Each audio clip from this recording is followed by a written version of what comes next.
All right, it is session 2 with Toast. It is Monday, May 18th. So yesterday was our first session. Monday is our second. It is 5 p.m. and it could not be hotter. I think the high was like 91 or something today. It's miserable. So unfortunately, I didn't have time to do anything with her until right now. And that is the reality of...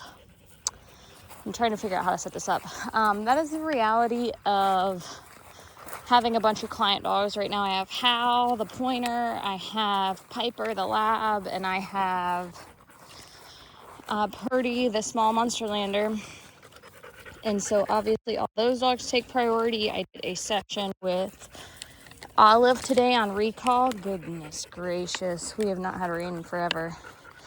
And so client dogs always take priority over my dogs, which is why I sold Toast in the first place. But here we are, making her a priority just like I did June. So it is 5 p.m. in 90-degree weather, and we're about to run some drills.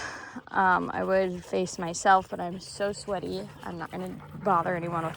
Okay, my phone ran out of storage. But one thing I noticed about Toast, and this comes from watching videos of her work with her previous owner and my one test run type blind I did with her, is that I don't feel like she really has any real concept of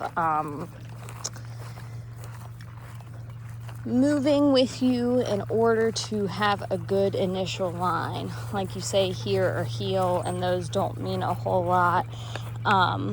So we are doing what I believe is called a fan drill today. It's not looking very fanny the way I have it set up. The ground is so hard, it's not going to give me a whole lot of options, but I'm just putting these like 3 yards apart.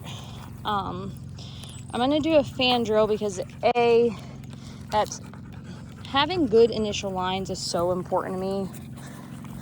I see a lot of people overlook that. Not that I'm one to judge, because who am I? But when you see especially pro trainers go out and they just tell their dog heel and then they go back and then they handle them from there, it drives me nuts. Like, especially Ember. June's really good at this, but Ember is really good at really picking out a line and is definitely one to like line blinds, because we've put so much emphasis on initial lines and really not only locking on to where I'm sending you, but really micro changes, what is the word I'm looking for? I don't know, it's so hot I can't even think straight. Micro changes. Ran out of storage space again, so I'm gonna make this quick. But moral of the story is, when you watch someone really good run a dog, they really take their time in setting up the dog, and the dog is really thorough and really understands communication well and moving left and right to pick up the exact line. And Toast certainly needs work on that, and we're starting that today with a fan drill. So I'm gonna put my phone on the tripod and hope that it doesn't run out of storage space, because I gotta make this quick, we're so hot. All right, it is session 2 with Toast. It is Monday, May 18th. So yesterday was our first session. So that went really well. It's clear that she doesn't really get the difference between heel and heel. She'll move with body language, but doesn't understand the verbal cue, especially with heel moving to the left. So that's something we'll work on with out of the context of blinds, just obedience and getting her to come back into heel position more when I need her to look more left.